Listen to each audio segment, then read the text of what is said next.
कभी कुछ पाने की कामना की है? कभी अपने बालक को गोद में अटखेलियां करवाई हैं? इन सब भाव में आधार एक ही है, मोह। कुछ लोग कहते हैं कि मोह बंधन है, अवगुण है, परंतु नहीं। कोई भी भाव कभी गुण बन सकता है, कभी अवगुण। तो क्या मोह गुण हो सकता है? हाँ, यदि वो सीमा में रहे। परिवार से मोह सीमा में रहे तो ममत्व को जन्म देता है। यदि वो सीमा से अधिक हो जाए तो वैराग्य।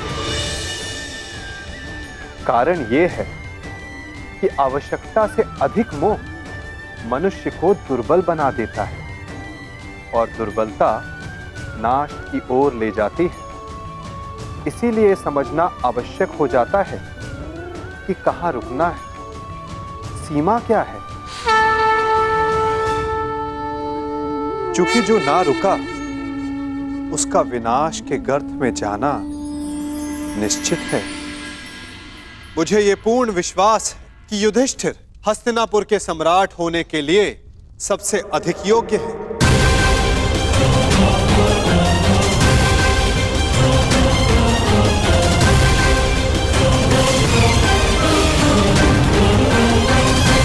क्षमा चाहता हूं वासुदेव, क्षमा चाहता हूं, परंतु आपके ये दिव्य वचन, आपके ये महान दार्शनिक प्रवचन महामहिम को समझा सकते हैं, महाराज का मन भी परिवर्तित कर सकते हैं, परंतु प्रजा और समाज वासुदेव, उनके सामने युधिष्ठिर के इस पाप को पुण्य कैसे सिद्ध करेंगे? यदि युधिष्ठिर को सम्राट बना दिया गया तो कल को यही उदाहरण देगा। एक ही स्त्री के साथ कई पुरुष विवाह करेंगे वासुदेव।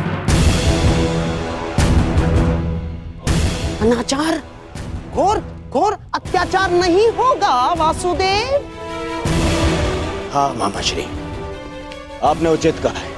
हम ऐसे व्यक्ति को ना युवराज स्वीकार कर सकते हैं और ना ही सम्राट।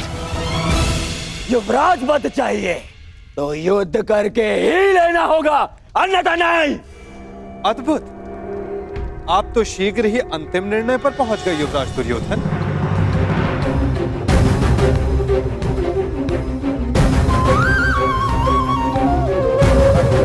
युद्ध किसी भी समस्या का अंतिम हल होना चाहिए, विशेषकर तब जब समस्या पारिवारिक हो। भाई भाई के मध्य युद्ध केवल विनाश को जन्म देता है।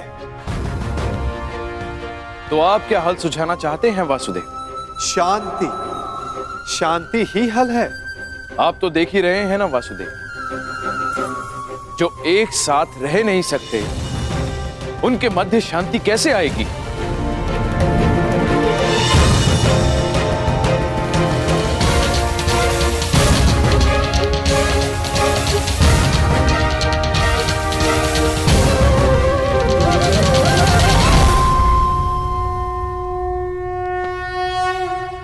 विभाजन से, विभाजन से, विभाजन से, विभाजन से।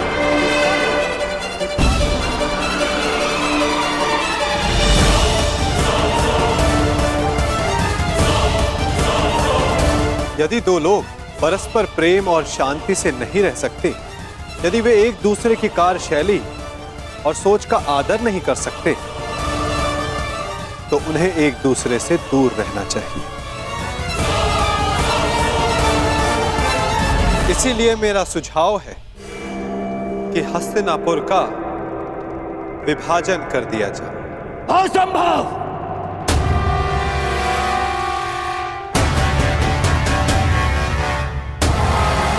कोई विभाजन नहीं होगा। हस्तिनापुर के सम्राट मेरे पिता हैं, उनके पश्चात सब कुछ मेरा है, और जो मेरा है वो मैं कदापि बंटने नहीं दूंगा। हस्तिनापुर के लिए तुम्हारा ममत्व प्रशंसनीय है कुमार, परंतु सारे निर्णय ममत्व और क्रोध जैसी भावनाओं पर नहीं लिए जा सकते। ये भावना का नहीं, आत्मसम्मान का प्रश्न है वासुदेव। और माना कि आप हस्तिनापुर के निकट संबंधी हैं, परंतु इतने निकट संबंधी भी नहीं कि हस्तिनापुर को बांटने का निर्णय ले सके ना। मैं तो केवल सुझाव दे रहा हूं गांधार नरेश। अंतिम निर्णय तो गंगा पुत्र और महाराज धृतराष्ट्र को लेना है। क्षमा करें वासुदेव, मैं ये सुझाव अस्वीकार करता हूं।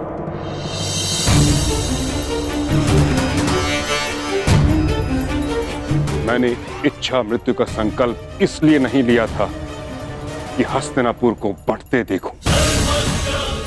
महाराज धृतराष्ट्र और महाराज पांडु के सभी पुत्र कुरुकुल की संतान हैं। कुरुकुल हस्तिनापुर यदि वृक्ष है तो ये उसकी शाखाएं हैं। हस्तिनापुर का अंग भंग होते हुए मैं नहीं देख सकता। तो फिर दूसरा सुझाव वही है जो आपको स्वीकार नहीं गंगापुत्र, जो कर्ण ने दिया है कि अर्जुन युधिष्ठिर की ओर से युद्ध करे और कर्ण दुर्योधन का प्रतिनिधित्व करे। जो विजयी हुआ, सम्राट पद उसका, हस्तिनापुर उसका, राज्य उसका।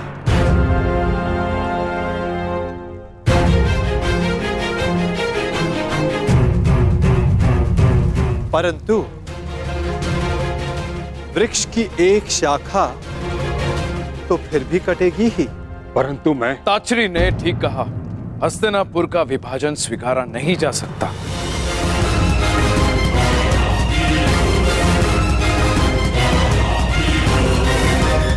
यदि दो योद्धाओं का द्वंद्व सम्राट के चयन का निर्णय कर सकता है तो हस्तिनापुर को विभाजन की आवश्यकता नहीं। तो कल प्रातः अर्जुन युधिष्ठिर की ओर से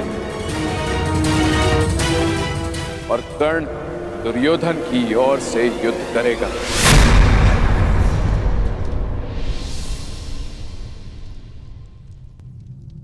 और निर्णय होगा कौन हस्तिनापुर का सम्राट बनेगा।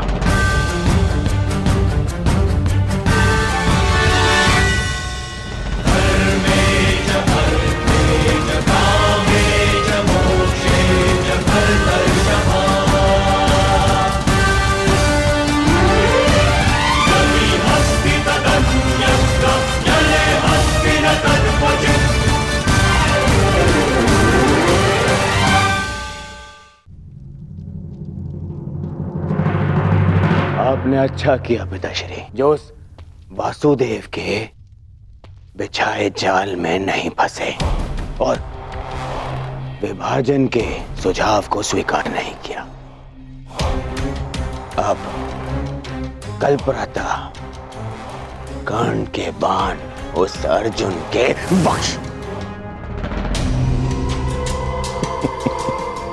बख्श कोई नहीं, उन पांडवों के स्वप्न को भी छन्नी छन्नी कर देंगे।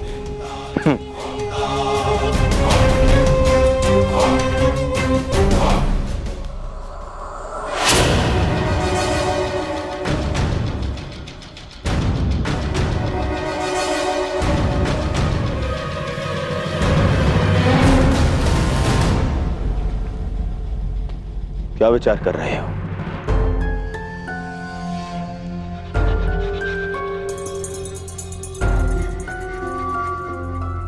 मित्र, मैं विचार कर रहा हूं कि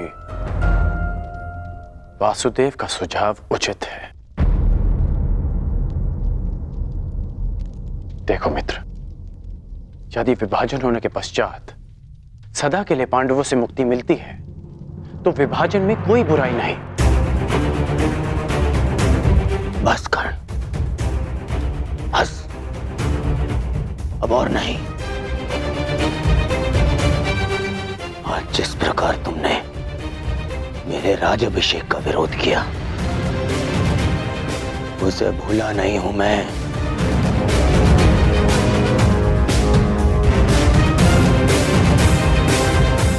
मित्र, मैंने वही किया जो सत्य की मांग थी। सत्य?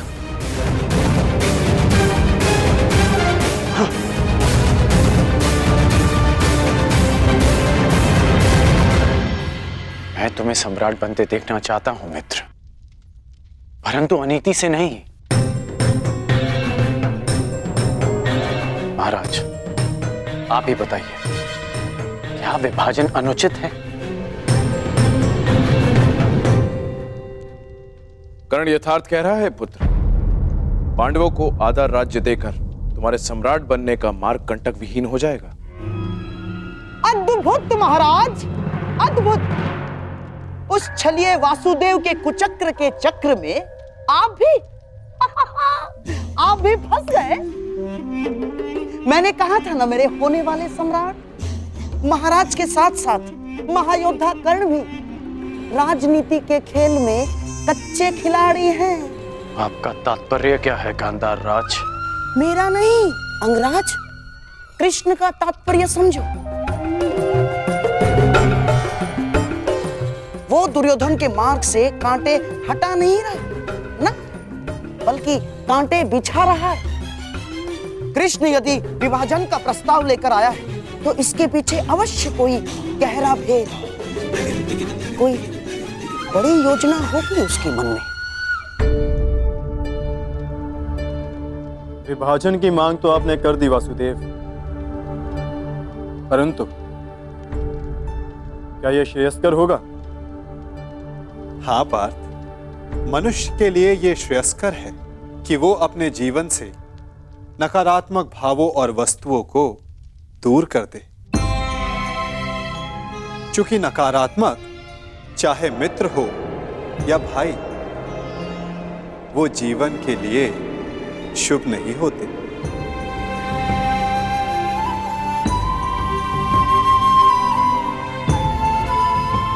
जो लोग हमसे ईर्ष्या करें, हमें आगे बढ़ने से रोके, उन्हें अपने जीवन से दूर कर देना ही श्रेयस्कर है। क्योंकि उनके साथ रहने से हमें वो नहीं मिलता जो हमारे जीवन के लिए सबसे महत्वपूर्ण है। अभी तो कुछ मिलता है तो केवल तनाव। योद्धा और धनुष दोनों के लिए तनाव श्रेष्ठ है ना वासुदेव? तनाव रहित योद्धा विजय प्राप्त नहीं कर सकता, और तनाव रहित प्रत्यंचा बाण संधान नहीं कर सकती।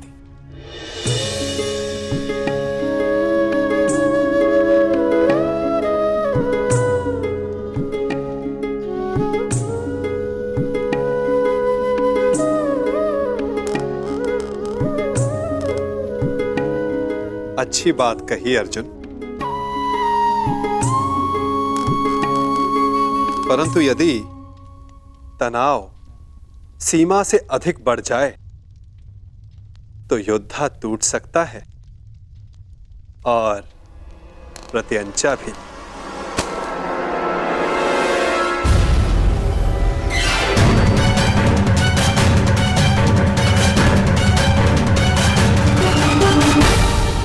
तुम युद्ध के नहीं, जीवन के योद्धा हो अर्जुन।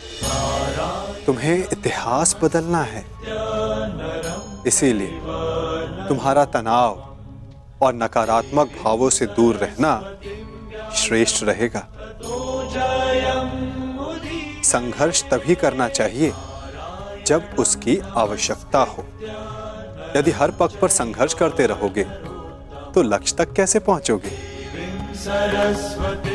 इसीलिए जैसा मैं कहता हूं वैसा ही करो पार्थ। और मेरा मानना है कि कृष्ण का सुझाव हमारे हित में नहीं, ना, शत्रु के बीज का समूल नाश आवश्यक है।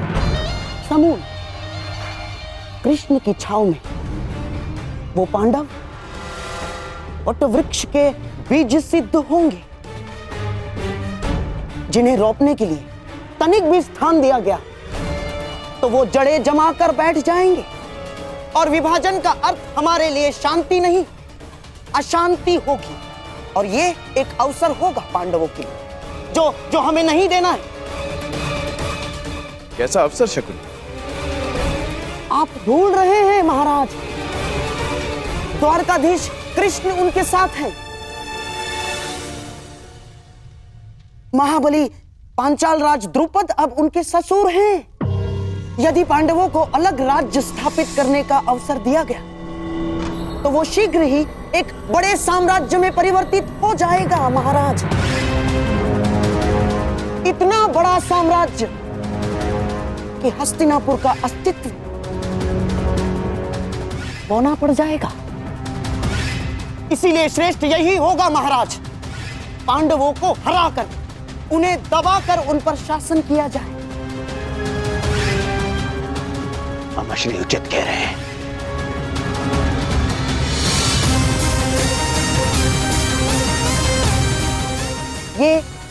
ये संभव है महाराज,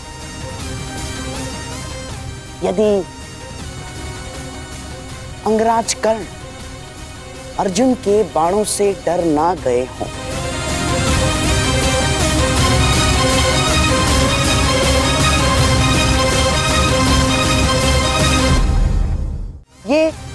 ये संभव है महाराज, यदि अंगराज कर्ण अर्जुन के बाणों से डर ना गए हों।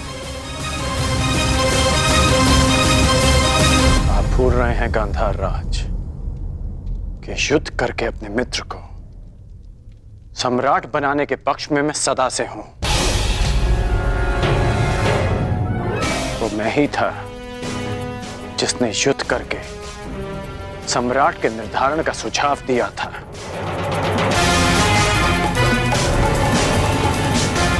और वो मैं ही हूं जो अर्जुन से युद्ध की वर्षों से प्रतीक्षा कर रहा है।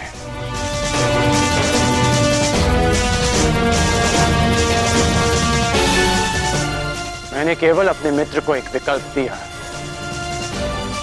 और यदि उसने युद्ध का विकल्प चुना है तो युद्ध होगा।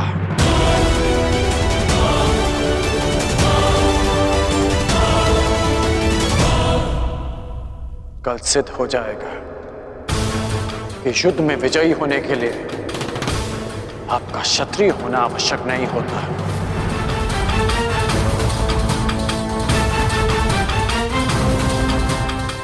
और कल यह भी सिद्ध होगा कि समय आने पर एक सूत भी इतिहास रच सकता है। कल मैं उस कर्ण को इतिहास बना दूंगा वासुदेव।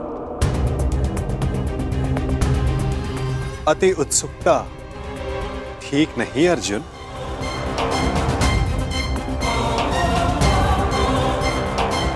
मत भूलो कि तुम्हें चुनौती किसने दी है।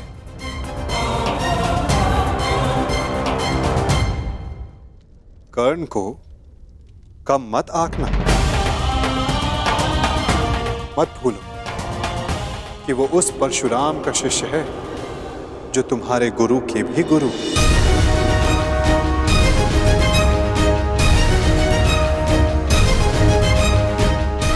आप किसके पक्ष में हैं वासुदेव? मैं तो सदा धर्म के पक्ष में हूं पार्थ, सत्य के पक्ष में हूं। फिर चाहे सत्य छिपा हुआ क्यों ना हो।